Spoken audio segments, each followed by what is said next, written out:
सर्वज्ञ श्री चक्रधर स्वामी की जय. आवाज का कमी आहे? जय अजिबात आला नाही. आपण जेवण करून नंतर सत्संग घेऊ.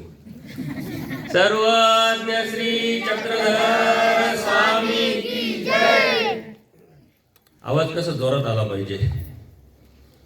तो अंतकरणातून आपल्या हृदयातून एकदा निघाला तर तो देवापर्यंत पोहोचतो. आज आपल्या या शिरवाडेवणी गावामध्ये गेली 3 वर्षापासून जे मासिक सत्संग होत आहे त्या मासिक सत्संगाचे मानकरी कदम कुटुंबीय यांचं गाव चांदशी. आता संदीप दादांनी प्रसंग सांगितला. त्यांच्या मामाच्या माध्यमातून धर्माला लागले, संस्कार झाले, शहरात गेले. परंतु शहरात जरी गेला आणि शहरीकरणामध्ये माणूस जरी हरपला तरी संस्कार मात्र वाया जात नाही. त्या संस्काराची नाळ त्यांची धर्माला जोडलेली असल्यामुळं आज हा कार्यक्रम त्यांनी शिरवाडेवणी माझे गावात घेतला आहे. राहत आहे चांदशीला.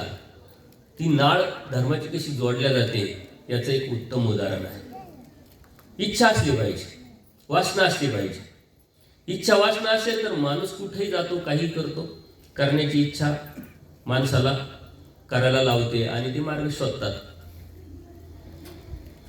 गेली 3 वर्षापासून आपल्या गावामध्ये मासिक सत्संग होत असतात.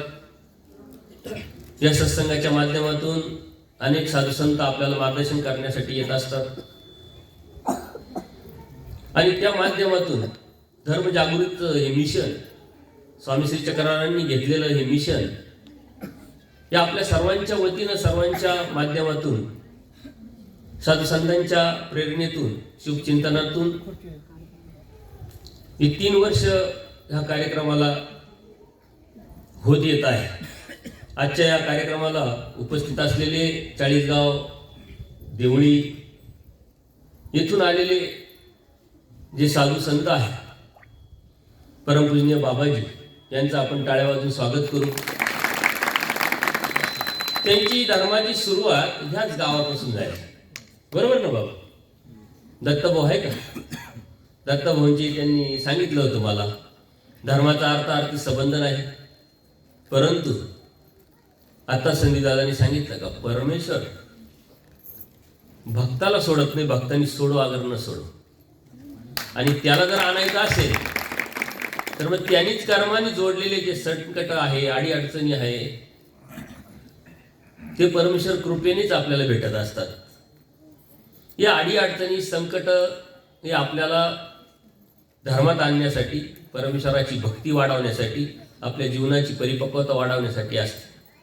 तसेच बाबाजींचं सुद्धा आहे. धर्माचा अर्थार्थी संबंध नसतानाही या गावात आले आणि ह्याच गावातून त्यांची धर्माची वाटचाल सुरू झाली आणि आज ते एका गावामध्ये धर्मजागृतीचं काम करत आहे. त्यांच्याच माध्यमातून त्यांच्या गावामध्ये माझा 5 दिवसाचा कार्यक्रम पण झाला. त्या कार्यक्रमाचा उत्स्फूर्त असा प्रतिसाद लाभला आणि अनेक तरुण मुलं मुलींनी तिथं उपदेश घेतला. यानंतर आपल्याच गावातल्या तपस्विनी आहे, आया दोघी पण, त्यांनी आपल्याला एक वेगळं प्रेरणा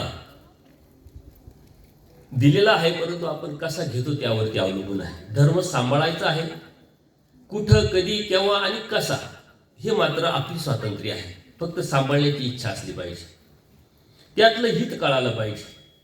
ज्याला करायचं नसतं त्याला अनेक अडचणी असतात आणि तेच अनेक वेळा बोलतात, हे असं असतं का, ते तसं असतं का, हे तत्वज्ञानात बसतं का, याला काही दीक्षा म्हणता काय, आणि याला काय अर्थ आहे, त्याला करायचं नसतं. ज्याला करायचं नसतं तो खूप बोलत असतो, ज्याला करायचं असतं ना तो करून दाखवत असतो. त्यामुळं आपण कोणाकडून प्रेरणा घ्यायची ही स्वातंत्र्य आपली आहे. करणाऱ्यांकडून घ्यायची का बोलणाऱ्यांकडून घ्यायची.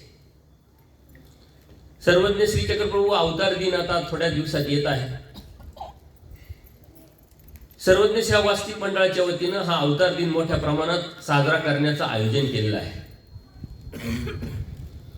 इथून मागेही दरवर्षी चक्रधर अवतार दिन व इतर अनेक कार्यक्रम मंडळाच्या वतीनं होत असतात. मंडळाची तुम्हाला सर्व माहिती आहे. तुमच्या गावामध्येही त्याचे पाळेमुळे रुजलेली आहे आणि सर्वोदय सेवा वासनिक मंडळाची पहिली शाखा शिरवाडे वणी येथील आहे. आणि ह्या सर्व तरुण वर्गाने धर्माच्या तळमळीने धर्माच्या प्रेमापोटी हे कार्य हाती घेतलेलं आहे. त्यांना जोडीला गोळेगाव वासी झालेले आहे आणि त्यांचीच इच्छा होती का सर्वोदय सेवा वासनिक मंडळाच्या वतीनं होत असलेल्या चक्र अवतार दिन निफाड तालुक्यात मोठ्या प्रमाणात घेण्यात यावा आणि म्हणून त्यांनी नियोजन केलेलं आहे. त्याच्या पत्रिका तुमच्या घरोघरी पोचतील. हे सर्व तरुण जे सद्भक्त आहेत तुमच्यापर्यंत पोहोचवतील. त्या कार्यक्रमाला आपण सर्वांनी सहकुटुंब सहपरिवार यावं. 2 दिवसाचा भरगच्च असा कार्यक्रम आहे. मंडळांनी सतत समाजाला काय द्यायचं आहे याचं भान ठेवून देण्याचा प्रयत्न ते करत असतात आणि या साऱ्या तरुण वर्गाने हा कार्यक्रम करण्याचं आयोजन केलेलं आहे.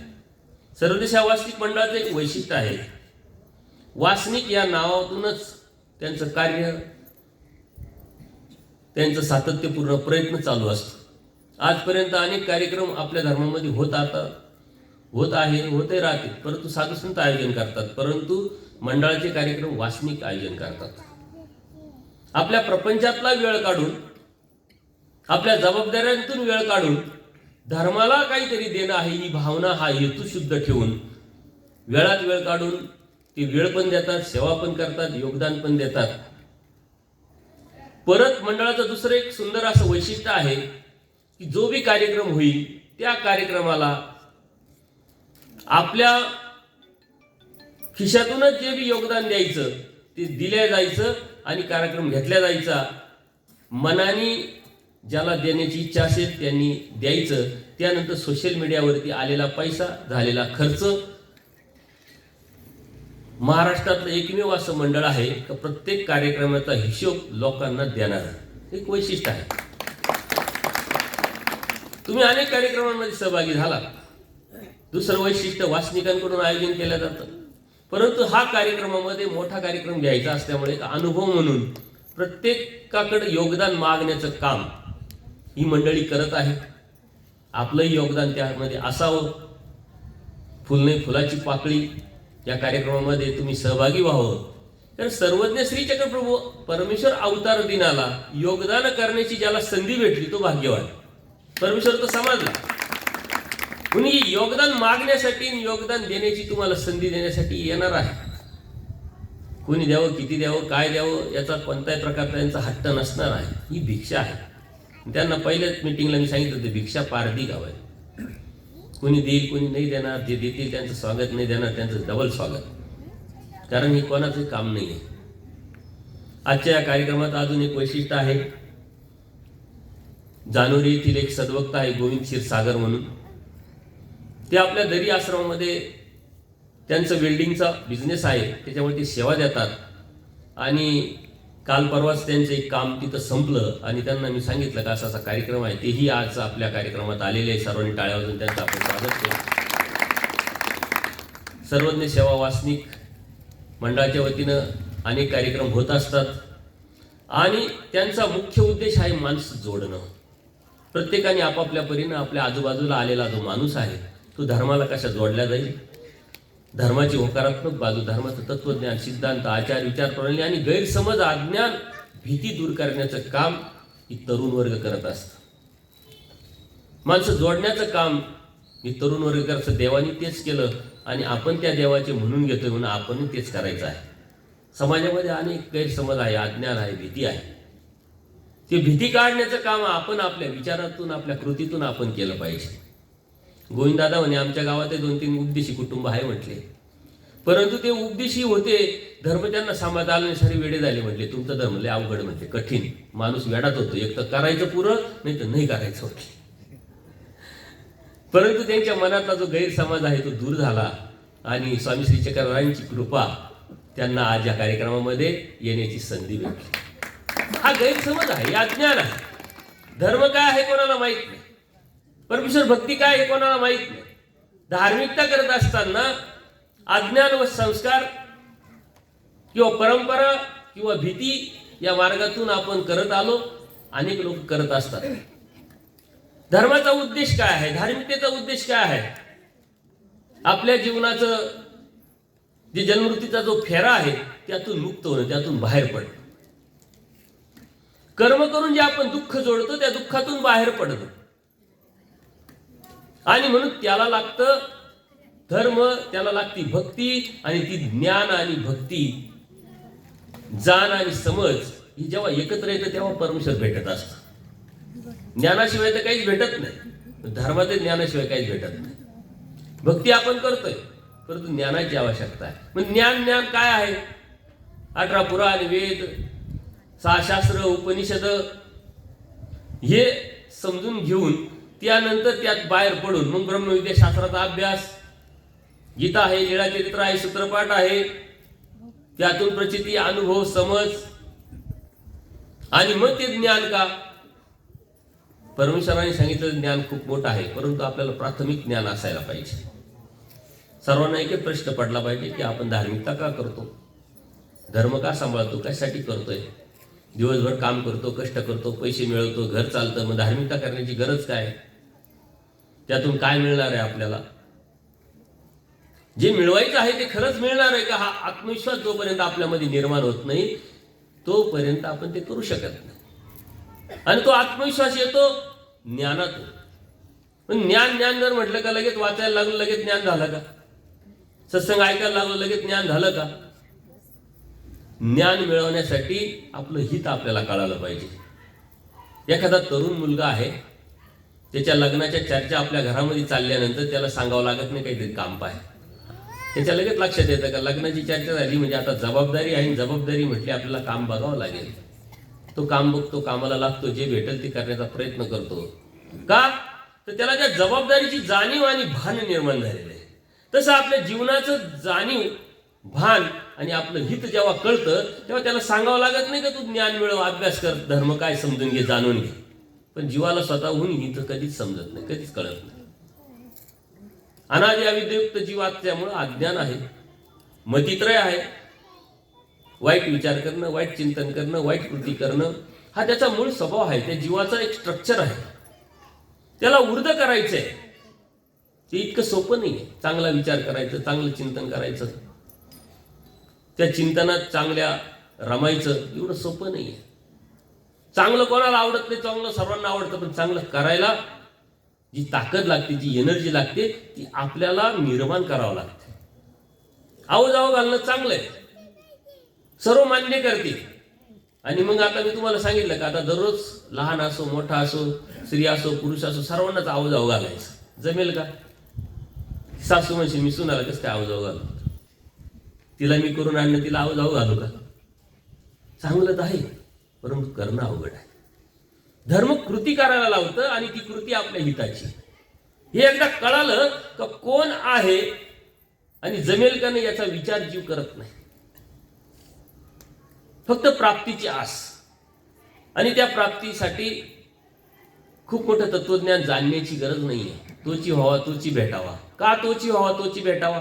तर अनंत जन्मात आपण जन्मवृत्तीच्या फेऱ्यात अडकतो. जन्माला आलो, कर्म करतो, ते कर्म फेडण्यासाठी नरकात जातो.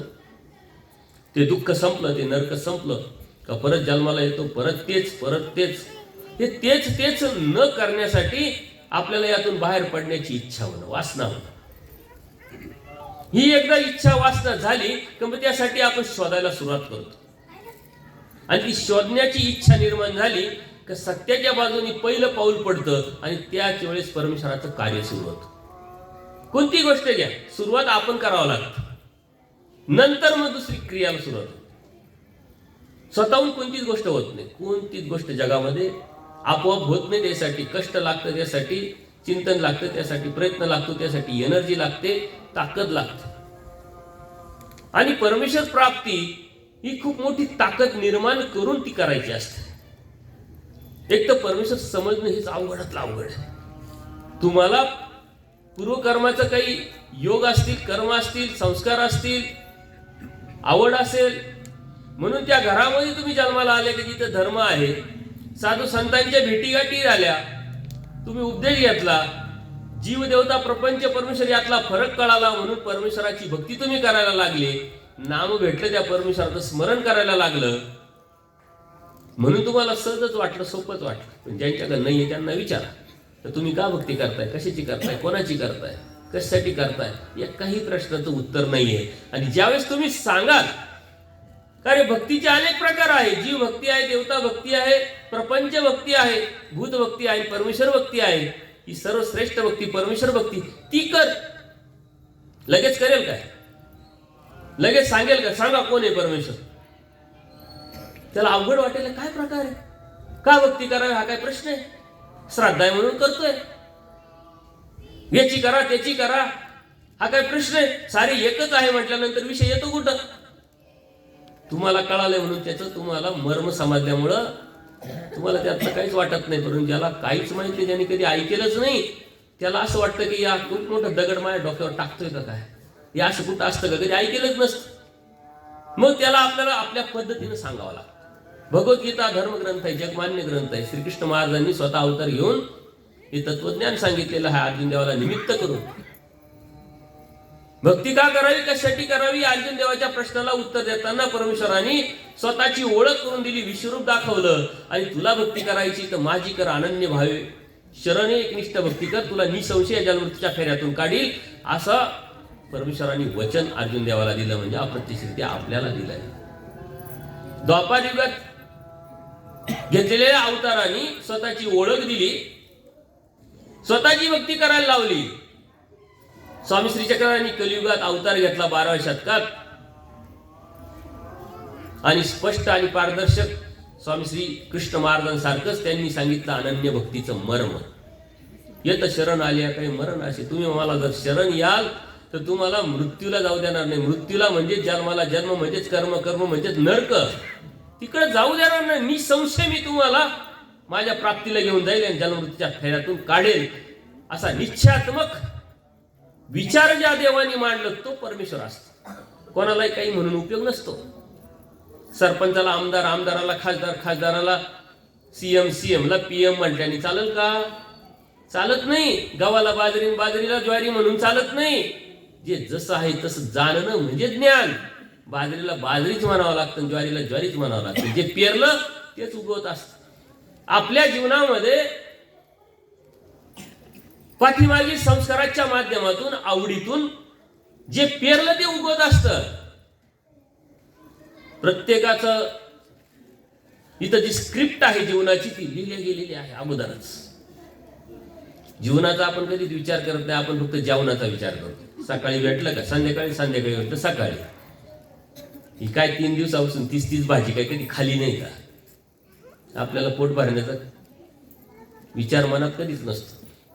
जेव्हा जीवनाचा विचार कराल तेव्हा जेवणाचा विचार तुमच्या मनातून जाईल. आणि जीवनाचा जेव्हा विचार कराल तेव्हा तुमच्याविषयी तुम्हाला उत्सुकता वाटेल की माझं पाठीमागचं जीवन कसं गेलं. जे ठरवलं होतं ते झालं का? नाही झालं. जे ठरवलं नव्हतं, मनात नव्हतं, विचारात नव्हतं ते झालं. याचा अर्थ हे आहे काय? कुठून आलं? कसं आलं? भविष्यात जे ठरवलं ते होईलच काय?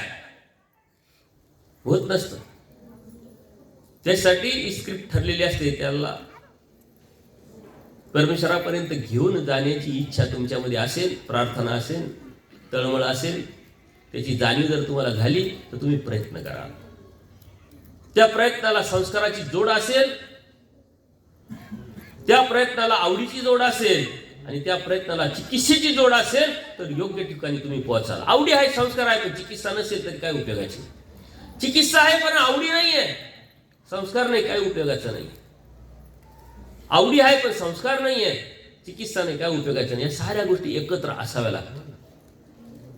आपले कपडे घालतो आपण, त्या कपड्यामध्ये एकच कपडा असतो का? अनेक कपडे असतात. सारे घातले का मग माणूस पूर्ण दिसतो की नाही? प्रत्येक गोष्टीला ते पूर्णत्व निर्माण करण्यासाठी या साऱ्या गोष्टी आपण समजून घेतल्या पाहिजे. लीळाचरित्र जेव्हा आपण जातो तेव्हा स्वामी श्री चक्ररायांच्या सन्निधानात अनेक सद्भक्त असतात. परमेश्वराची प्राप्ती करण्याच्या उद्देशाने त्यांच्या कन्वेच्या माध्यमातून परमेश्वराने त्यांची कणव, त्यांची अवस्था, त्यांचा संस्कार, त्यांची आवड, त्यांची चिकित्सा बघून जे पाहिजे ते परमेश्वर देतात. आपल्याला ते भेटेल, परंतु आपला संस्कार उदयास आला पाहिजे, आपली आवडी निर्माण झाली पाहिजे, चिकित्सा निर्माण झाली पाहिजे. प्रश्न अर्जुन देवाने विचारले म्हणून गीता जन्माला आली. महादायचा आहे. पूजनीय माईंभट आहे, पूजनीय आचार्य आहे, अनेक सद्भक्त आहे. त्यांनी प्रश्न विचारले म्हणून लीळाचरित्र सूत्रपाठ जन्माला आलं. त्यांनी कोणाविषयी विचारलं? स्वतःविषयी. स्वतःविषयी म्हणजे जीवाविषयी. देमतीने विचारलं देवाला, परमेश्वराची प्राप्ती करायची आहे, आमच्याच्याने हे होत नाही, आमच्याच्याने ते होत नाही, आमच्याच्याने ते होणार नाही, मग काय आम्हाला देव मिळणार नाही? मग काय आम्हाला देव भेटणार नाही? आपण विषय व्यवस्था करतो ना, नाही जमणार नाही आम्हाला, हे जमणार नाही, ते जमणार नाही, एवढं सोपं आहे का? तेवढं सोपं आहे का? आणि हे सोपं नाही, हे सोपं नाही असं म्हणता म्हणता कितीतरी कठीण गोष्टी आपण प्रपंचात मात्र करत असतो.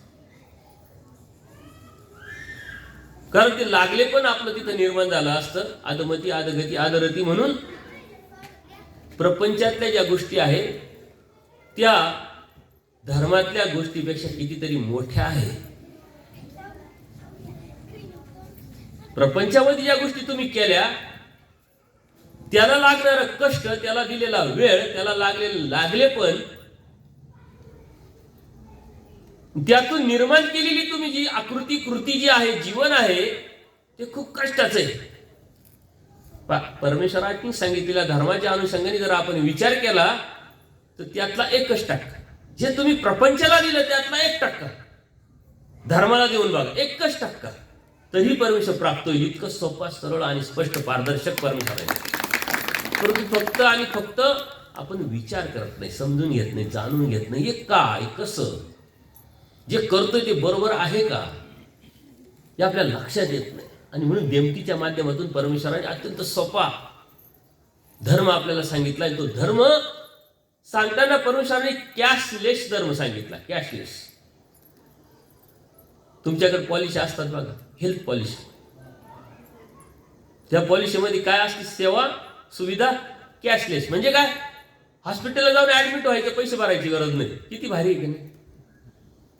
ऍडमिट व्हायचं मस्त पैकी, काय ट्रीटमेंट घ्यायची जी नाही गरज आहे ती डॉक्टर कुठं पैसे द्यावा लागते, द्या द्या द्या द्या, हे करा ते करा. त्यामुळे लोक बिंदास झालेले. त्याच्यामुळे व्यायाम राहत नाही, जेवणाकडे लक्ष नाही, दुर्लक्ष नाही. आपल्याला कुठं पैसे लागत आहे म्हणले, पॉलिसी काढलेली आहे, झालं काही ते ऍडमिट होऊ. तसा धर्म सुद्धा परमेश्वरांनी कॅशलेस सांगितलाय. परंतु आपण तो कॅश व्यतिरिक्त बंदच केलेला नाही. तो कॅश असेल, पैसा असेल तर धर्म करता येतो, अशी मानसिकता आपल्याला निर्माण झालेली.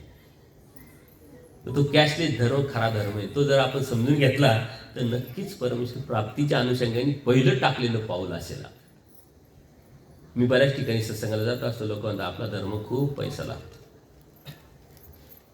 साधू संत भेटले तरी पैसा, क्रिया करायची म्हटली तरी पैसा, स्थानावर जायचं तरी पैसा. परंतु हे तुम्ही न समजून घेतलेला धर्म आहे. म्हणून देमतीला परमेश्वर ते समजावतात. परमेश्वर देमतीला सांगतात, देमती नाथ आहे पण तू अनाथ व्हायला पाहिजे. देवाला आपल्याला स्वीकारायचं आहे. ते स्वीकारण्यासाठी परमेश्वराला समजून घ्यायचं आहे.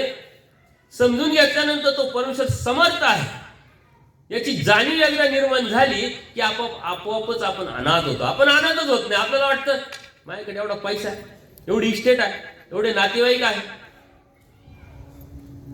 माझ्याकडे हे आहे, माझ्याकडे ते आहे. आपण अनाथ होत नाही. आपण कशावर भरोशावर आहे? कशाच्या भरोशावर आहे? परमेश्वरा व्यतिरिक्त असलेल्या साधनाच्या भरोशावर आहे. म्हणून आपल्या जीवनात दुःख आहे.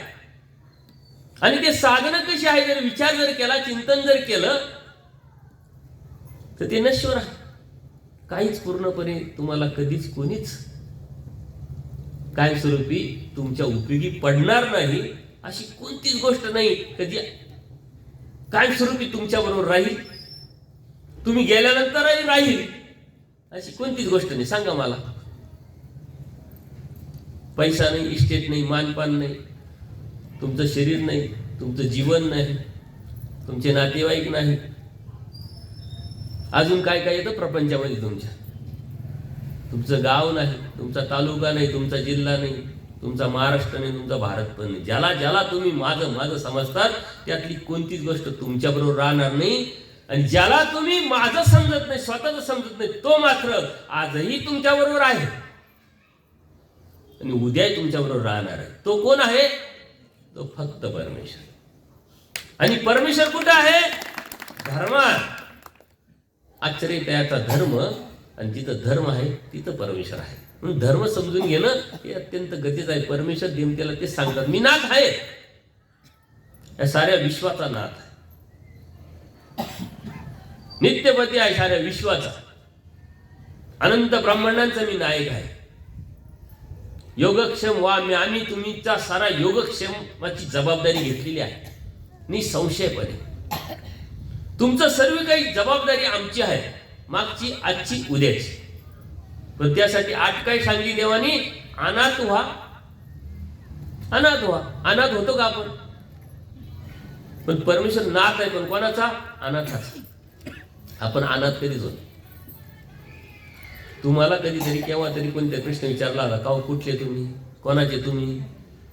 तुम्ही कधी म्हटले का असे स्वामी श्री चक्रधरांची आणि तुमच्या आईचं नाव, तुमच्या वडिलाचं नाव, तुमच्या गावाचं नाव, तुमच्या इष्टितेचं नाव, पार तुमच्या सातबाऱ्याचा नंबरही सांगाल तुम्ही, गट नंबर. परंतु देवाचं नाव कधी घेतलंय? आपण कधी देवाचे झालोच नाही. ज्या वेळेस देवाचे व्हाल त्यावेळेस तुमच्या जीवनातले संकट, आडी अडचणी, प्रॉब्लेम सारे दूर होईल. त्यावेळेस देव तुम्हाला समजला, त्यावेळेस देव तुम्हाला कळाला, त्यावेळेस तुम्ही देवाला स्वीकारलं. ज्यावेळेस तुम्ही देवाला स्वीकारलं त्याच वेळेस देवानी तुम्हाला स्वीकारलं. तुम्ही देवाला स्वीकारलं नाही, देव तुम्हाला कसं स्वीकारेल? सोपं आहे. एका हाताने टाळी वाजते. आपण म्हणतो की एका हाताने टाळी वाजते काय? तसंच आहे. हा नियम इथंच आहे. जेव्हा तुम्ही देवाला स्वीकाराल तेव्हा देव तुम्हाला स्वीकाराल. एका हाताने टाळी कधीच वाटत नाही. देव म्हणतात तुम्ही अनाथ झाले तर मी नाथ आहे. आणि एकदा का ज्याचा देव नाथ आहे त्याला काय अडचण, त्याला काय संकट? आपले जे अडचणी आहे, आपले जे संकट आहे, आपले जे प्रॉब्लेम आहे, किती छोटे, किती छोटे. त्या छोट्या याच्या गोष्टीमध्ये सुद्धा बसवता येत नाही. आपले प्रॉब्लेम काय? मी गेली तो बोललाच नाही, तिने मला दंडतच घातला नाही, गेले तर चाय विचारला नाही, लग्नाला गेले साऱ्याला साड्या वाटल्या, मला दिलीच नाही, विसरली काही नाही पाहिजे. किती छोटे प्रॉब्लेम आहे आपले. हे दुखत आहे, ते दुखत आहे, पोरच ऐकती नाही, सासूच नीट नाही, एवढ्या आवडीनं हौसानं पोरगी करून आणली, ती मला विचारितही नाही. गावासाठी मी एवढं करतो, गाव मला कधीच म्हटलं नाही सरपंच व्हा, सदस्य व्हा. किती छोटे प्रॉब्लेम. आणि परमेश्वर अनंत ब्रह्मांडाचा नायक, सर्व शक्तियुक्त. आपले प्रॉब्लेम त्या परमेश्वराच्या पुढं दिसतील तरी का? त्यात आपण अडकलेलो आहे. परमेश्वर म्हणतात अनाथ व्हा. या प्रॉब्लेम मधून, या अडचणीतून, या विचारातून, या भावनेतून, या हेतूतून जेव्हा तुम्ही बाहेर पडाल तेव्हा परमेश्वर तुमच्यासाठी आहे. तुमचा परमेश्वर आहे. तुम्ही सतत विचार करा, फक्त आणि फक्त परमेश्वराचं चिंतन करायचं, विचार करायचा. बघा तुम्हाला आजूबाजूला कोण काय बोलतंय, विचारतंय, चिंतन करतंय, अपमान केला, कोण काय बोललं याचा विचारही तुमच्या मनात येणार नाही. त्या वेळेस तुम्ही खऱ्या अर्थाने मस्त दिसाल, सुख स्वास्थ्य वाटेल. तुमच्याकडे बघितल्यानंतर आहे ना, लोकांना आनंद वाटला पाहिजे. काय काही असो, हसतमुख माणूस मस्त हसतो, खेळतो, राहतो. आपले चेहरे सतत पडेल राहत. शेजार तुझं का तब्येत बरी नाही का? काही तब्येत नाही, तुझा चेहरा सतत का पडेल राहतो? सतत का तुझं दुखत काहीच नसतं त्याच. ज्याला परमेश्वर कळाला, ज्याला परमेश्वर समजला, ज्याच्याकडे परमेश्वराचं नाम आहे, त्याला आता काय अडचण राहिली? त्याचा चेहरा का पडलेला असला पाहिजे? त्याचा चेहरा असा प्रसन्न असला पाहिजे, मस्त असला पाहिजे, स्वस्थ, समाधानी, शांत असला पाहिजे. त्याला कशाचं टेन्शन, कशाचा ट्रेस वाटला नाही पाहिजे. आपल्याला कशाचं टेन्शन? सकाळी उठल्यावर पाऊस येतो, काय काय करायचं तुला? आला काय नाही आला काय? 4 दिवस झाले पाऊसच जातो काय ना, आता येतो का नाही, वाट पाहायला लागतो काय? याला सर्वात जास्त टेन्शन. घेणं नाही देणं नाही याचं सारं ओके चालू राहतं. विनाकारण विचार करण्याची जी प्रवृत्ती आहे ती परमेश्वराला न स्वीकारण्यामुळे आहे. हा जो स्पेस भेटतो तुम्हाला, जो वेळ भेटती, ती वेळ त्या परमेश्वराच्या चिंतनात घालवा, त्या परमेश्वराच्या आठवणीत घालवा, त्या परमेश्वराच्या स्मरणात घालवा. बघा कसं सुंदर आणि शांत आणि मस्त आणि प्रसन्न तुम्हाला वाटेल. आणि लोकांनाही तुम्हाला ते म्हणतील, लोक काही असो, हा काही असो, पण हा मस्त दिसतो बघ, याच्या कॉन्टॅक्टमध्ये जावं. आपल्याला पॉझिटिव्ह विचार आले पाहिजे आपल्याजवळ. तुमच्याकडे पॉझिटिव्ह विचार असतील, तुमच्याकडे परमेश्वराची विचारधारा असेल, तुम्ही खऱ्या अर्थाने परमेश्वराला स्वीकारलेला असेल, हर कोई म्हणजे प्रत्येक माणूस तुमच्याशी कॉन्टॅक्ट करण्याचा प्रयत्न करेल. कारण याच्याकडे गेला तर एनर्जी भेटते. आपल्या बाजूला गेल्यानंतर काय सांगत आहे, त्याच्या आईला चांगलं चाललं होतं, याच्याबरोबर गेलो 2 तास, काय डोकंच खराब होऊन गेलं. आणि आपण आपल्या डोक्यात त्याच्यात टाकलं, त्याच्या डोक्यामध्ये त्याला कामाला लावून टाकलं. ही प्रवृत्ती जी आहे ना, त्या प्रवृत्तीतून बाहेर पडणं म्हणजे परमेश्वराचं होतं. परमेश्वर नाथ आहे, पण आपण अनाथ होत नाही. सहजच विचार करा, तुम्हाला खरंच परमेश्वर पाहिजे का? कोणाकोणाला पाहिजे हात वर करा बरं. किती बोळे बापरे माणसे. एकच काम सांगतो, एकच, सर्वांचे मोबाईल इथे जमा करा. कोण जमा करेल मोबाईल माझ्याकडे? हात वर करा. ज्या मुलीनं हात वर केला तिच्याकडे मोबाईलच नाहीये. आहे का ताई? आहे, काय हरकत नाही, त्यांनी हिंमत तरी दाखवली. त्याग आपल्याच्याने होत नाही, सोडावा लागतं. खूप काही सोडावं नाही लागत. ज्याची गरजच नाहीये ते सोडावं लागतं. सतत विचार करा, जर तुमच्याकडे मोबाईल नसेल, तुम्ही जगू शकत नाही, मस्त राहू शकत नाही, आनंदी राहू शकत नाही. आता मोबाईल आला. आमच्या लहानपणी किंवा हे बाबा आहे सर्व, नाना आहे, काका आहे, सर्व आहे, यांच्याकडे कुठं मोबाईल होता? आनंद मोबाईलमुळे गेला. परंतु तो आनंद तुम्हाला मोबाईल मधून सुद्धा मिळवता येऊ शकतो. कारण परमेश्वराचा आनंदाचं मिशन आहे, आनंद देण्याचं मिशन आहे. सत्संग कुठून ऐकाल? जेव्हा मोबाईल समोर तो जाणार आहे. काय ऐकायची स्वतंत्रता तुमची, काय घ्यायची स्वतंत्रता तुमची, काय करायचं तुम्हाला स्वतंत्रता आहे. आणि देमतीला ते सांगताय, बाई तू अनाथ हो, बस, बाकी काहीच करू नको. किती सोपा उपाय. पैसे लागणार, कुठं जायचं, कुठे तुम्हाला कुठं जायचं नाहीये. तुम्हाला फक्त अनाथ व्हायचं. देव माझा आहे, मी देवाचा आहे, बस, बाकी काही नाही माझं. आणि अनुभव तुम्हाला आलेलाच असतो. तुम्ही कबूल करा का नका करू, कोणी कोणाचा नसतं. अनुभव आलेला आहे का नाही बरं. पण तो अनुभव कधी येतो माहिती का? बरंच आटोपल्यानंतर, बरंच पाणी वाहून नदी खालून पुला खालून गेल्यानंतर. आणि आता तो अनुभव येऊन उपयोग नसतो. म्हणजे 10 गेले पात्र पुढे जाते. आता सारं कळतंय, समजतंय. सांगू कोणाचं बरं? ज्याला सांगायचं तो म्हणतो, अरे तुझ्यापेक्षा माझं दुःख जास्त आहे. ज्याला आपण दुःख सांगायला जातो तो आपल्यापेक्षा जास्त रडायला सुरुवात करतो. ते आपण बरे होतो याच्यापेक्षा. इतकं सोपं आणि सरळ उपाय परमेश्वराने सांगितलं, फक्त अनाथ व्हायचं. अनाथ म्हणजे निरावलंब, त्याच्यावर भरोसा, त्या समर्थावरती निष्ठा एकदा का निर्माण झाली तर तुम्हाला कोणतेच प्रश्न पडत नाही, कसले प्रश्न पडणार नाही. आपल्याला तर सोपे सोपे साधे साधे प्रश्न पडतात. नाशिकला जायचं तरी वेळेवर गाडी भेटत का नाही, गेल्यानंतर जेवण वेळेवर होईल का नाही, परत रिटर्न येता येईल का नाही, ज्याच्याकडे चाललो तो भेटल का नाही, अरे निघ एकदाचा जा एकदाचा, एवढा काय विचार करतो. 1000 प्रश्न. त्याच्यासाठी सुद्धा देवाला विडा ठेवून, देवा वेळेवर गाडी भेटू दे, तो माणूस भेटू दे, जेवण भेटू दे. देव काय आपल्या घरचा गडी आहे प्रत्येक गोष्ट सांगायला? देव माझ्या बरोबर आहे.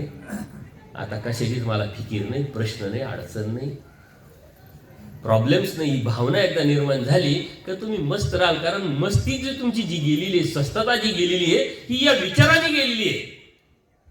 तुम्ही अनाथ होत नाही. कोणावर तरी कशावर तरी भरोसा ठेवल्याशिवाय तुम्हाला जगताच येणार नाही. आणि टाकतोय आपण भरोसा, हा स्वभाव आहे आपला. आपण आजूबाजूला जे नश्वर आहे, ज्याच्यावर भरोसा करण्याची अजिबात योग्यता नाही, त्याच्यावर भरोसा टाकूनच जगत आलेलो. भरोशाशिवाय कोणी जगतं का? श्रद्धेशिवाय कोणी जगतं का? जगत आलो आपण, आजपर्यंत जगलो श्रद्धेशिवाय नाही जगलो. पण ज्याच्यावर श्रद्धा ठेवायला पाहिजे त्याच्यावर नाही ठेवली, आणि म्हणून आपलं दुःख आपण ओढून घेतलेलं आहे. अनाथ व्हायचं. खूप अवघड कारण नाही करायचं, खूप काही डोकं लावायचं नाही. हो द्या त्रास, आजूबाजूला चांगल्या विचाराचे, वाईट विचाराचे, संकट, अडी अडचणी आपल्या जीवनामध्ये चढ उतार येऊ द्या, सारं येऊ द्या. अर्जुन देवाला जेव्हा युद्धाची वेळ आली, अर्जुन देवाने दुर्योधन देवाकडे गेले. दुर्योधन अर्जुन देवाने काय मागितलं? फक्त देवाला मागितलं. त्यांनी सारं सैन्य मागितलं. त्याच्यात देवाने काय सांगितलं? का मी हत्यार हातात घेणार नाही, काही फक्त 2 गोष्टी तुला मार्गदर्शन करील, ते तू विचारल्या तर तुला समजून सांगेल, मार्ग दाखवेल. दुर्योधनाने काय विचार केला? याला घेऊन काय उपयोग नाही, याला घेऊनही परत हत्यारे उचलणार नाही, काय कामाचा. अर्जुन देवाने तो विचार नाही केला. तर या असणं म्हणजे सर्व काही आहे, हे असणं म्हणजे विजय आहे, हे असणं म्हणजेच सर्व मिळणं आहे. हा विचार तुम्ही करा ना. देव माझ्या जीवनात आहे, यातच माझं सर्व आहे. परंतु देव असूनही आपल्याला संकट, किती अडचणी आहे. मी सहज प्रयोग केला ना, आता तुमच्याकडे एक एक पान दिलं व्हायचं, तुमच्या जीवनातल्या अडी अडचणी लिहा, साऱ्या प्रॉब्लेम सॉल्व्ह करतो. मला देवाने काहीतरी दिव्य दृष्टी दिली, काहीतरी दिव्य शक्ती दिली. तुम्ही म्हणशील एका पानाने काय होणार आहे बाबा, 100 पाणी वाया लागतील आम्हाला, आणि 1 मिनिटात ती लिहिणं होणार आहे का? कितीतरी अडचण, कितीतरी प्रॉब्लेम या जीवनातून काढून टाका, सारं देवाच्या चिजुरीत टाका, सारं देवाच्या भरोशावर टाका. काही करायची गरज नाही. परंतु इतकं सोपं नाही. मी सांगितलं लगेच तुम्हाला करता आलं, इतकं सोपं नाही. त्या समर्थवादावरती निष्ठा येण्यासाठी तो परमेश्वर काय आहे, ती वस्तू काय आहे, हे आपल्याला समजणं गरजेचं आहे. यासाठी तळमळ, त्यातून इच्छा, त्या इच्छेतून वासना, त्या वासनेतून प्रार्थना, आणि त्या प्रार्थनेतून तो परमेश्वर उमटणं, समजणं, कळणं गरजेचं आहे. पण परमेश्वराचा बोध आणि बोधशक्ती आम्हीच देतो ना, आम्हीच देतो. त्यासाठी काय लागते? फक्त तळमळ लागते. म्हणून देवतेला परमेश्वर खूप सुंदर सांगतात, परमेश्वराचा कृपाळू आहे, जीवेशी कृपेशी पात्र आहे. मी कृपाळू आहे, दया माया कृपा करुणा अशा अनंत शक्ती परमेश्वरामध्ये आहे. आणि परमेश्वर स्वतः सांगतात मी कृपाळू आहे. पण तुम्ही त्या कृपेला पात्र झाले पाहिजे. आपण कृपेला पात्रच होत नाही. या कृपामुळं, या कृपा माऊलीमुळेच परमेश्वराने अवतार घेतलाय. जर परमेश्वराची कृपा नसती तर परमेश्वराने अवतार घेतला नसता, वाडोवाडी फिरले नसते, या अयोग्य जीवाला योग्य केलं नसतं, प्राप्तीला नेलं नसतं, ना आपण नरकातून दुःखातून कधीच बाहेर पडलं नसतं. परमेश्वरांना मी कृपाळू आहे, पण तुम्ही त्याला पात्र झाले पाहिजे. एखादी व्यक्ती परीक्षा देते, पात्र होणं काय? त्या परीक्षेतून पास होणं. तुम्हाला IAS व्हायचं आहे, होणार आहे, पण त्या पात्र झाले पाहिजे, त्या IAS परीक्षेतून पास झाले पाहिजे. परमेश्वर कृपाळू आहे, त्या कृपेला पात्र होणं म्हणजे काय? परमेश्वराने म्हणितलं ते करणं. काय सांगितलं परमेश्वराने? काहीच नाही सांगितलं. आपली लाईफस्टाईल, जीवन प्रणाली जी आहे ती सुंदर करण्यासाठी जो उपाय परमेश्वराने दिलेला आहे, तो उपाय आपण स्वीकारायचा आहे आणि तसं जगायचं आहे. इतकं सोपं आणि सरळ आहे. हा विषय खूप मोठा आहे, वेगळी उदाहरणं देऊन तुम्हाला समजावता येईल, परंतु वेळेचं बंधन आहे. त्यासाठी तुम्हाला स्वतः अभ्यासाची इच्छा. परमेश्वराने इतका सोपा सरळ कॅशलेस धर्म सांगितलेला आहे, कर्मकांड विरहित धर्म सांगितला आहे, परंतु आपण तो विधी केल्याशिवाय आणि ते कर्म केल्याशिवाय आपलं पोटच भरत नाही. आपल्याला वाटतं हे केलं तर ते होईल, ते केलं तर ते होईल, ते केलं तर ते होईल. पण परमेश्वराने जे सांगितलेले उपाय आहे त्याकडे मात्र आपलं दररोज लक्षच नाही आहे. कृपेला पात्र होणं. एखाद्या व्यक्तीकडून आपल्याला मदत मागायची आणि त्यांनी मदत द्यावी, त्यासाठी आपल्याला काहीतरी योगदान द्यावं लागतं. कोणाकडे जाऊन तुम्ही मदत मागितली तर देतील का कोणी? त्यासाठी आपलं योगदान असावं लागतं. कोणाला प्लीज मला असं असं दे म्हटलं तरी तो देईल का? लगेच नाही देत. परमेश्वर द्यायला तयार आहे, आपण घ्यायला तयार असलं पाहिजे, पात्र व्हायला पाहिजे. त्या योग्यतेचे, त्या पात्रतेचे आपण झाले पाहिजे. आपण म्हणतो ना, पात्रता आहे का तुझी, योग्यता आहे का तुझी? परमेश्वराच्या कृपेला पात्र होणं, योग्यता निर्माण करणं हे आपल्याच हातात आहे आणि ते आपल्या अंतःकरणातलं शुद्ध करणं. मागे मी इथंच आपण विषय घेतला होता ना, आपले चातुष्ट्याचा, गोळेगावला. आपलं जे अंतकरणातलं चातुष्ट आहे, 4 आहे: मन, बुद्धी, चित्त, अहंकार. मनाची शुद्धता. आपलं मन इतके चंचल आहे, आपल्या मनात काय काय येतं. आता सुद्धा येतं. सत्संग चालू आहे, बाबाचा किती वेळ चालत, भूक लागली, नाहीतर कुठं कुठं आपण फिरून येतो. चालू आहे, काही लोकांचं चालू आहे, कुठं कुठं फिरणं चालू आहे, येणं चालू आहे, जाणं चालू आहे, उद्याचं नियोजन चालू आहे डोक्यामध्ये. मन आहे, त्याची शुद्धकरण. त्या शुद्धकरणातून बुद्धीने घेतलेला निर्णय, त्या घेतलेल्या निर्णयातून चित्तातली स्वस्थता, आणि या चित्तातल्या स्वस्थतेमुळं मीपणाचा त्याग. इतकं सोपं आणि सरळ परमेश्वराने धर्म सांगितलाय. कृपेला पात्र होणं म्हणजे काय? औसा देवाला विनंती करते. औसा माता म्हणते, मी उपहार घेऊन येईल उद्या. पावसाळ्याचे दिवस असतात. देव ज्या ठिकाणी, त्या ठिकाणाहून औसा मातेला येण्यासाठी 2 नद्या ओलांडाव्या लागतात. काय? 2 नद्या. सकाळी त्या नद्या 2 ओलांडून औसा माता देवाला उपहार घेऊन येते. आणि देव सहजच आश्चर्य म्हणतात, तुम्ही एवढ्या नदी 2 नद्या पार करून आला तेवढ्या पावसात? त्या काय म्हणतात माहिती? आले स्वामी श्री चक्ररायांच्या कृपा प्रसादाने. देव प्रसन्न झाले. त्याला काही पैसा लागला, विडा लागली, काही विधी लागला. तिनं फक्त स्वतःचं अस्तित्व पुसून टाकलं. मी नाही, तुम्ही, तुमच्या कृपा प्रसादाने, तुमच्या सामर्थ्याने हे सर्व होतंय. अनाथ पण झाली आणि म्हणून ती कृपेला पात्र झाली. कृपेला पात्र होणं म्हणजे काय? अनाथ होणं हे कृपेला पात्र आहे.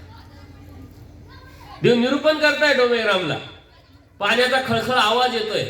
महाराज सांगते, देवा निरूपण ऐकू येत नाही, आवाज येतोय पाण्याचा. देव उपरणं काढतात, औसा मातेला सांगतात त्या पाण्यावरती नेऊन टाक. ती पाण्यावर टाकते. आता पाण्यात कोणताही वस्तू जर टाकली ती तिथं स्थिर राहते का? ती वाहत जाते खाली पाण्याच्या धारेनं. आवाज बंद झाला, निरूपण झालं. महादायसाला आश्चर्य वाटलं, सर्वांना आश्चर्य वाटलं. महादायसा म्हणजे, देवा जे तुम्ही उपारणं औसा मातेकडे दिलं ते तिने टाकलं, ते वाहत नाही आलं खाली. म्हणले, अहो म्हणे औसा मातेचं सामर्थ्य. देव काकू करायचे. आपण असतो तर यायला मला माहितच नाही आमचं सामर्थ्य, आपण फुगून गेलो असतो. पण त्वरित औसा माता काय म्हणते, अहो आमचं कसलं सामर्थ्य, आमच्याकडे काय आहे? ही जाणीव ज्या मिनिटाला झाली त्या मिनिटाला परमेश्वराची कृपा झाली. आपल्याला ती जाणीवच होत नाही. या मीपणातून मी बाहेरच पडत नाही, माझ्यापणातून मी बाहेरच पडत नाही. माझं अस्तित्व मी पुसूनच टाकत नाही, म्हणून मी अनाथ होत नाही. आणि अनाथ नाही होत म्हणून कृपेला पात्र होत नाही. औसा माता ह्या वेदवंत होत्या, बोध नव्हता. बोध नसल्यामुळं कसं राहावं, कसं वागावं, कसं देवाबरोबर बोलावं हे त्यांना एवढं भान नव्हतं. परंतु देव सांगतात की हिची आवडी इतकी मोठी आहे की त्या प्रेमी भक्ताच्या पलीकडची. एकदा भिक्षेला मांडे आले. मांडे तुमच्या इकडे करतात पुरणपोळीतला तो प्रकार. तिथले मांडे आले पण दूध नाही आले. ती देवाला म्हणते, डायरेक्ट देवाला म्हणत नाही, ती वशीला लावते आचार्यांकडे. नागदेव म्हणे मला पैसे दे थोडेसे. म्हणे कशाला? म्हणे मला दूध आणायचं. म्हणे कशाला? म्हणे मांडे आले पण दूध नाही आलं. आचार्य म्हणतात त्यापेक्षा माती खायला म्हटले. मांड्यावर दूध मागते. ती काय म्हणते, दे थोडे, तुलाही थोडं देईल, तुला कुठे खिशातून पैसे द्यायचे, देवाचेच पैसे तुझ्याकडे जमा आहे, दे. तेव्हा ती ढोरे राख. देव म्हणतात, आचार्य म्हणतात ढोरे राखावं नाही का म्हटले, ढोरे राखायच्या लायकीचे नाही तुम्ही म्हटले. जी औसा थांबली ती औसा कुठली? ती डायरेक्ट देवाकडे गेली. देवा म्हटले पैसे द्या. कशासाठी? ते कवडे द्या म्हटले. कशासाठी? अहो म्हणे मांडे आले, दूध नाही, खाणार कसे? म्हटले आचार्यांकडे मागा, नागदेवांकडे. म्हणजे त्याच्याकडे मागितले, तो देत नाही. आता देव म्हणतात वानऱ्याला, आचार्यांना, म्हणजे द्या यांना पैसे. आचार्य म्हणतात तुला काहीतरी वाटलं पाहिजे, देवाकडं पैसे मागते ते दुधासाठी, मांडे खाण्यासाठी. आचार्य बोधवंत आहे, अनुसरलेले आहे. तिची भावना महत्वाची. तिने आम्ही कोणाकडे मागावं?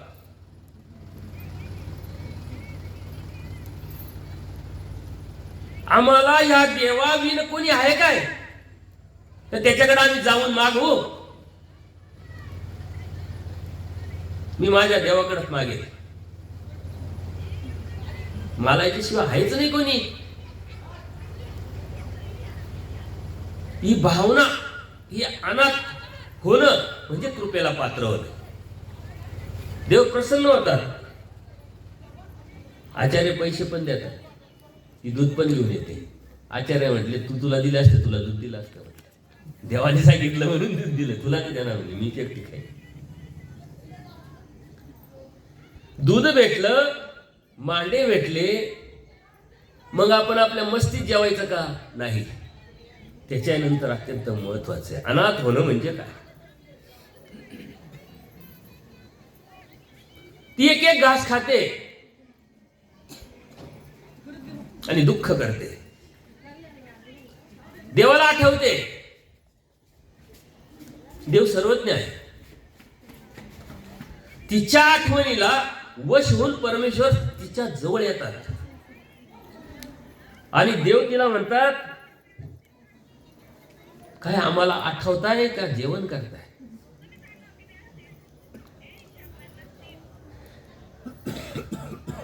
ते जेवण नाही करत, मी तुम्हाला आठवते. तिला काय दूध खायचं होतं का? पुरणपोळी खायची होती का? तिची भावना किती शुद्ध होती, अंतकरण किती शुद्ध होतं. ती देवाला आठवत होती. सहज विचार करा, आपण जेवताना कधी देवाला आठवलं?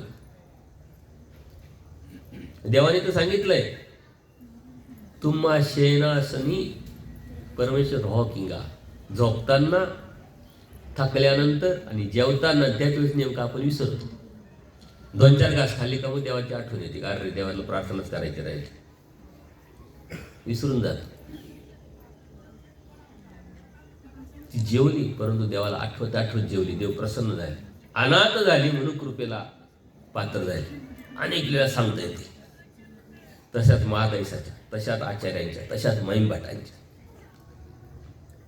60 भाज्या खाणारे ब्राह्मण त्याग करतात, त्याग करून भिक्षा मागतात आणि भिक्षाला येतं शिळं पाक. हे माझ्या अधिकाराचं आहे. तेच खातात. गोविंदप्रभू म्हणतात, हा तारो तारो माझा, हा राजवाईक घोडा आहे. देव प्रसन्न होतात गोविंदप्रभू बाबा. अनाथ झाले म्हणून कृपेला पात्र झाले. लागला पैसा, कुठं जावं लागलं, खूप मोठं ज्ञान लागतं, खूप अभ्यास लागतो का? नाही लागत. फक्त अनाथ व्हावं लागतं. आपल्या जीवनाच्या, आपल्या नामाच्या, आपल्या अस्तित्वाच्या बाहेर पडावं लागतं. आपल्या मीपणातून, त्या भावनेतून, त्या हेतूतून बाहेर पडावं लागतं. खूप काही करावं लागत. देवाने कॅशलेस धर्म सांगितला. तो जर समजून घेतला तर तुमच्या जीवनाचं आजच बघ. खूप काही करावं लागत नाही. जे करायचं ते अचूक, योग्य, समजून उमजून जाणून करायचं असतं. अंतःकरणाची शुद्धता तुम्हाला तिथपर्यंत घेऊन जावं लागतं. या खूप गोष्टी मोठ्या नाहीये. देव म्हणतात, देमती दानी असे परे जीवाशी आरती व्हावी. मी दानी आहे, मी देणारा आहे, पण अर्थता असली पाहिजे तुमच्यामध्ये. ती आस असली पाहिजे, ती वासना असली पाहिजे, ती भावना असली पाहिजे, ती हेतू असला पाहिजे आणि त्यानंतर तो आत्मविश्वास असला पाहिजे. दानी आहे, मी देणाराच आहे, परंतु त्या दानाला पात्र होण्यासाठी तुमच्यामध्ये काय असलं पाहिजे? अर्थता असली पाहिजे. आपल्यामध्ये अर्थता नाही. आपण स्मरण करतो, आपण व्हिडिओ वाचतो, आपण स्थानवंदन करतो, आपण क्रिया करतो, आपण काय करत नाही, आपण सारं करतो, परंतु त्या परमेश्वराच्या स्वीकारात किती पडलं याचं जर कॅल्क्युलेशन केलं तर जोपर्यंत तुम्ही इथं बसेले तोपर्यंत ती क्रिया स्वीकारात पडत नाही. जेव्हा तुम्ही इथं बसा त्याचीच क्रिया स्वीकारात पडतील. त्याच्याकडे अर्थता असते. सोपं आणि सरळ आहे. इथं बसलेली आपोआप नाही आले, त्या आर्ततेने केलेली क्रिया ती स्वीकारात पडली म्हणून हिंमत आली आणि म्हणून त्यागाची भावना निर्माण झाली. आर्तता पाहिजे.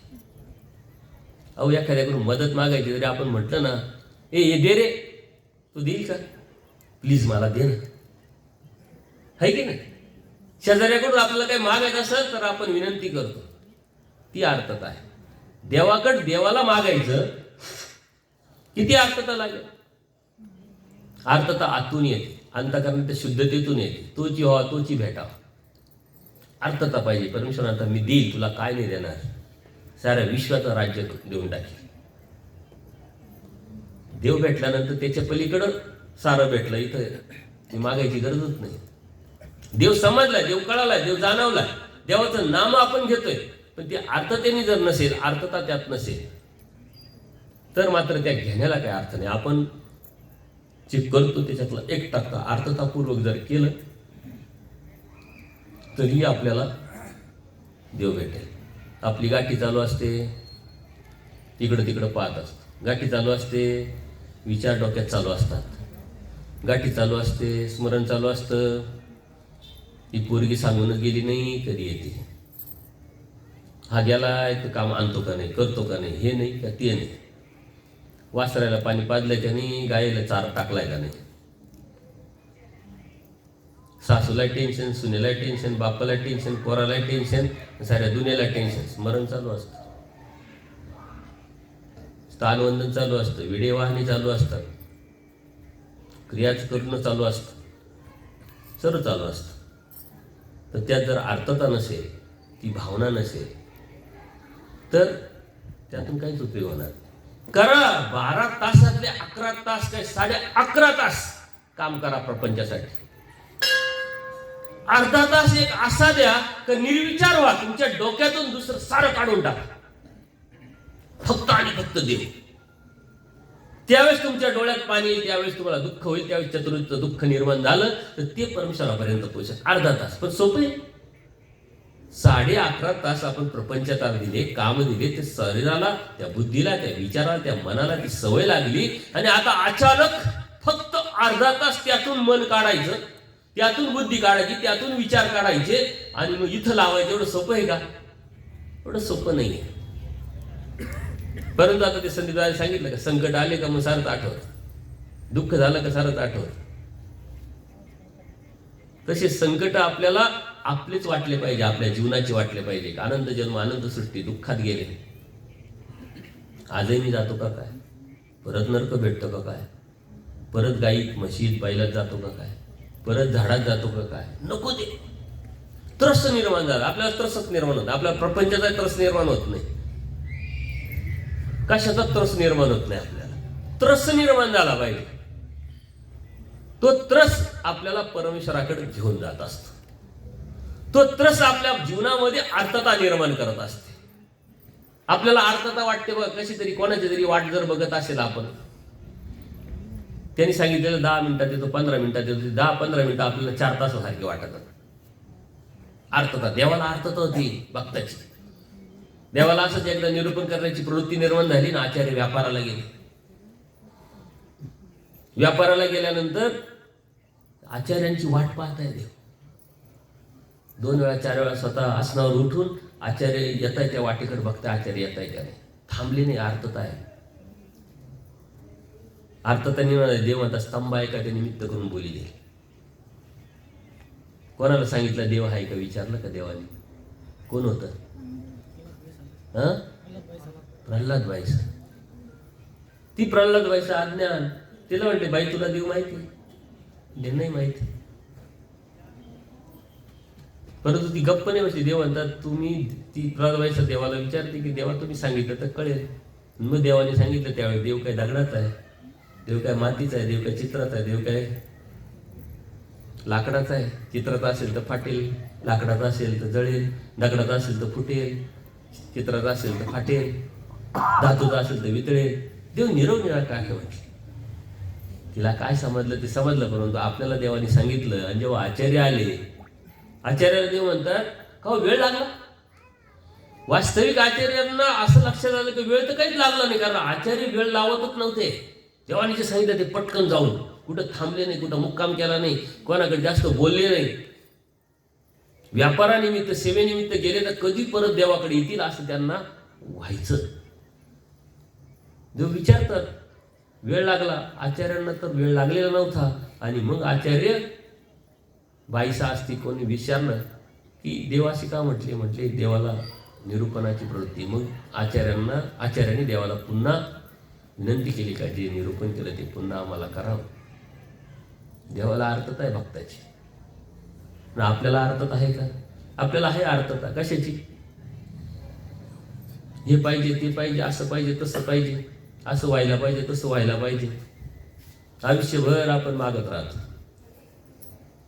आणि कनाशीच्या ब्राह्मणाच्या माध्यमातून देवाने ते सांगितले कर्मोशे सकळे पाले, ते तर तुम्हाला भेटणार होते. जे भेटणार आहे तेच मागत राहतो. म्हणजे आपली किती एनर्जी आपण वेस्ट लावतो, किती भक्ती वाया घालवतोय आपण. जे भेटणार आहे त्याच्यासाठी आपली भक्ती,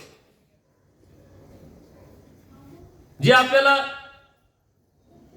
कर्मवशे भेटणार आहे त्यासाठी आपली भक्ती, त्यासाठी आपली धार्मिकता. मग आपली धार्मिकता कशासाठी असली पाहिजे?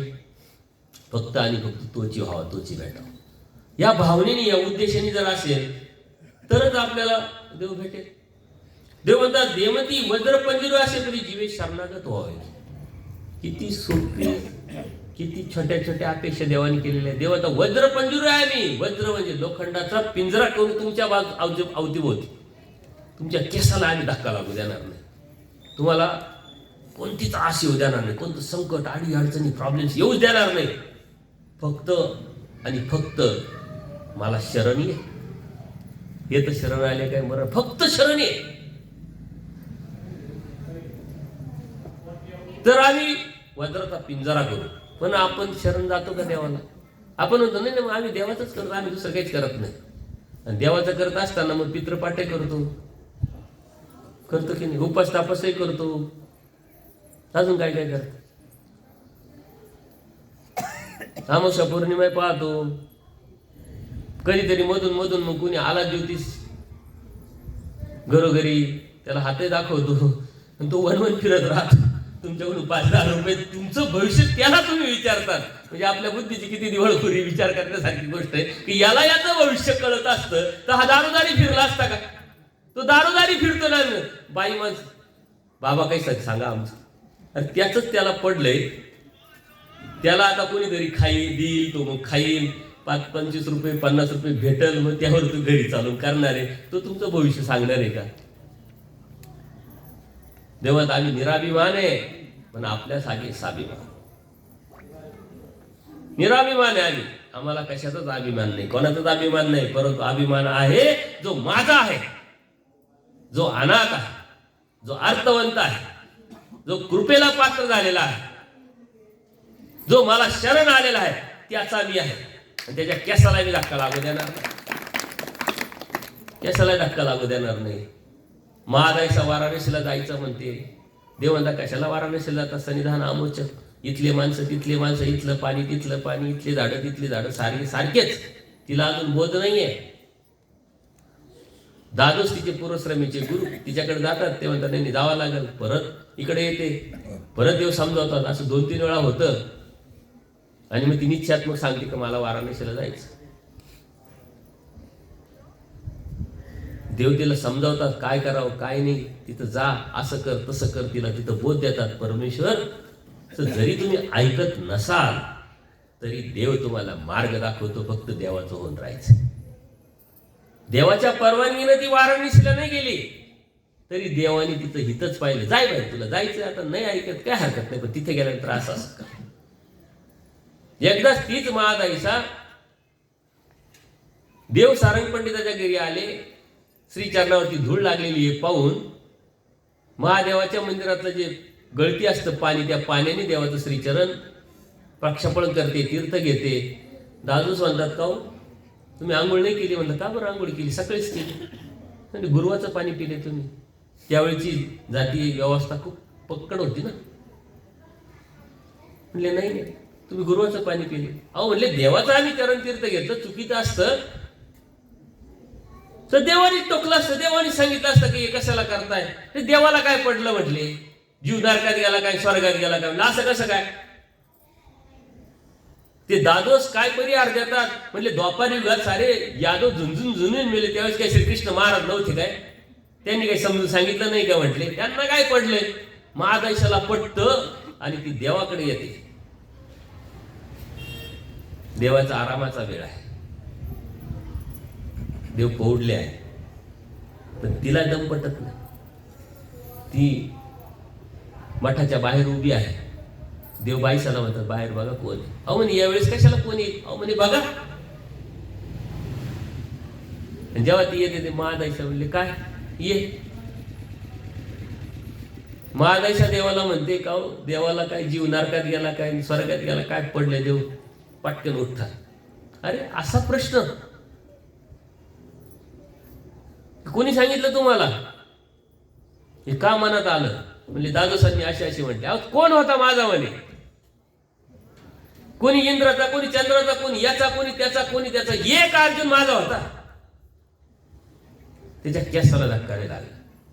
लागला जर असता तर एक ब्रह्मांड दुसऱ्या ब्रह्मांडावर क्रॅश करून आपटून टाकला असता, म्हणजे संपून टाकला.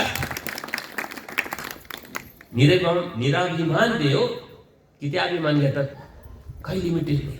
एक ब्रह्मांड, ज्या ब्रह्मांड परमेश्वराने निर्माण केलं त्या ब्रह्मांडात परमेश्वराने सारे जीव आणले, त्या ब्रह्मांडात परमेश्वराने अवतार घेतला, वाडीवाडी फिरले, अधिकारी जीवाला निमित्त करून तत्वज्ञान सांगितलं, अयोग्य जीवाला योग्य केलं. ते ब्रह्मांड क्रॅश करण्याची तयारी परमेश्वर कोणासाठी दाखवतात? फक्त जो माझा आहे त्याच्यासाठी.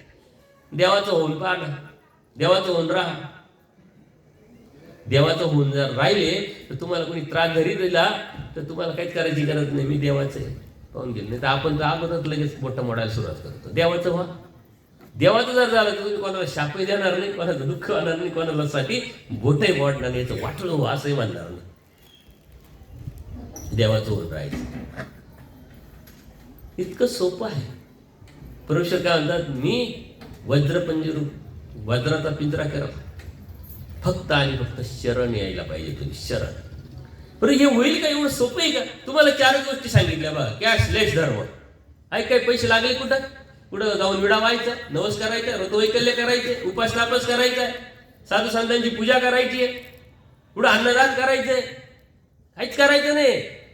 फक्त आणि फक्त ज्या ठिकाणी असाल तिथं हे निर्माण करायचं आपल्यामध्ये. आणि हे कशाने निर्माण होईल? सकळही संपत्ती असंपत्ती जीवाची परमेश्वर संपत्ती ही जाणीव ज्यावेळेस होईल त्यावेळेस तुम्ही अर्थवंत व्हा, त्यावेळेस तुम्ही शरण जा, त्यावेळेस कृपेला पात्र व्हा, त्यावेळेस तुम्ही अनाथ व्हा. आपल्याला आपली संपत्ती आपली, दुसऱ्याची बी आपलीच. ही प्रवृत्ती आपली, या प्रवृत्तीतून बाहेर पडावं लागेल. आपण विसरतच नाही. एखाद्या बाईला 100 रुपये ते काय लग्नाच्या वेळेस वाटीत घालेल राहते ना, तरी आपल्याला वाटतं का अजून इथे आले यायची बाकी.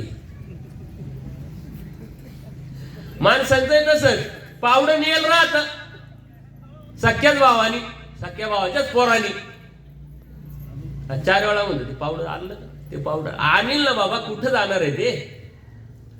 विसरायला तयार नाही आपण. या संपत्तीत अडकलो म्हणून परमेश्वर संपत्ती आपल्याला कळालीच नाही, समजलीच नाही, लक्षातच आली. जेव्हा परमेश्वर संपत्ती आपल्याला कळेल, जाणवेल, त्यावेळेस मात्र आपण हे सारं होईल. फक्त देव कळायला पाहिजे, देवाची इस्टेट, देवाची संपत्ती, देवाची श्रीमंती कळाली पाहिजे. तुम्ही सर्वात मोठे श्रीमंत आहात. ती श्रीमंती तुम्हाला लक्षातच येत नाही. कितीतरी साहित्यिक आहे, कितीतरी धार्मिक लोक आहे, आमचे कंटिन्यू कुठं ना कुठं कॉन्टॅक्ट, संघर्ष, चर्चा चालू असते. 8 दिवसापूर्वी आपल्या आश्रमामध्ये एक यूपीचे 2 ब्राह्मण आले होते. ऍक्टर होते, श्रीमंत होते, ब्राह्मण वैदिक. मुंबईमध्ये राहत इतके बोर झाले, इतके कंटाळले, त्यांना वाटलं की आता आपल्याला जावंच लागेल कुठंतरी. टेन्शन आलं, सर्व आहे पण समाधान नाही, स्वस्थता नाही. त्यांना वाटलं कुठेतरी आपण हरिद्वारला जाऊ, कोणी म्हणतं ऋषिकेशला जाऊ. परंतु परमेश्वराचं कसं नियोजन असतं. एक माझा शिष्य जो 15-20 दिवस कधीतरी आश्रमात येऊन गेलेला आहे, सत्संग ऐकतोय, त्याच्या संपर्कात त्याच्या तू धार्मिक आहे, चलो मेरे साथ. ऋषिकेश जाएंगे, हरिद्वार जाएंगे, उधर जाएंगे, इधर जाएंगे, तो आम्ही तुमच्या बरोबर कुठं जाणार नाही. आम्ही तुमच्या बरोबर येणार नाही, पण तुम्हाला यायचं असेल तर तुम्ही आमच्या बरोबर येऊ शकता. चालायचं असेल तर चला, तुम्हाला जे पाहिजे ते भेटा. ही गॅरंटी आपल्याला वाटली पाहिजे. आपल्यालाच आपली गॅरंटी नसते, आपण दुसऱ्याला काय गॅरंटी देणार. आणि त्यांनी जेव्हा आणले 4 ते 5 दिवस होते, त्यांना समजावलं, लक्षात आलं, ब्राह्मण संस्कार, आवडी, चिकित्सा सर्व होतं, परंतु जे पाहिजे ते नव्हतं. तुमच्याकडे ती आहे, श्रीमंती तुमच्याकडे आहे, पण ती श्रीमंती तुम्हाला लक्षातच येत नाही. सर्वात मोठी इस्टेट, सर्वात मोठी श्रीमंती तुम्हाला भेटली तो परमेश्वर, आणि ती इस्टेट सोडून, ती श्रीमंती सोडून तुम्ही वनवन करताय, कुठं कुठं फिरताय. ज्यांच्याकडे नाहीये ते खूप वनवन करताय. 4 दिवस त्यांचे प्रश्न उत्तर मी फक्त अन्यवृत्ती समजावली. असं असेल हा ब्रह्मांडाची सिस्टम कशी चालते, ही सिस्टम काय आहे, या सिस्टमला तुम्ही कसे बळी पडलेले आहे. आणि ब्राह्मण समाजात किंवा ब्राह्मण घरात या संस्कारात राहून सुद्धा तुम्हाला काहीच ज्ञान कसं नाहीये. ब्रह्म ज्ञान जाणणारा ब्राह्मण म्हणजे आम्ही खरे ब्राह्मण आहोत. आम्ही परमेश्वरांनी कर्माने आम्हाला ब्राह्मण केलेले, का तर आम्हाला सर्व जाणायचं. आम्ही जाणलेलं आहे. समजावलं त्यांना, समजलं, कळालं. अरे बापरे म्हटले, एवढं हे सारं कळतंय, समजतंय, लक्षात येतंय, ते सुटू शकत नाही. तरी ते तयार झाले. तुमच्याकडे 5 नाम आहे, त्यांना मी एकच नाम दिलं, श्रीकृष्ण महाराज. एकच नाम घ्यावं, चिंतन करा, स्मरण करा, प्रचिती निर्माण करा. तो देईल तर या. तुमची श्रीमंती तुम्हाला माहीतच नाही, म्हणून परमेश्वर म्हणतात सकळे संपत्ती.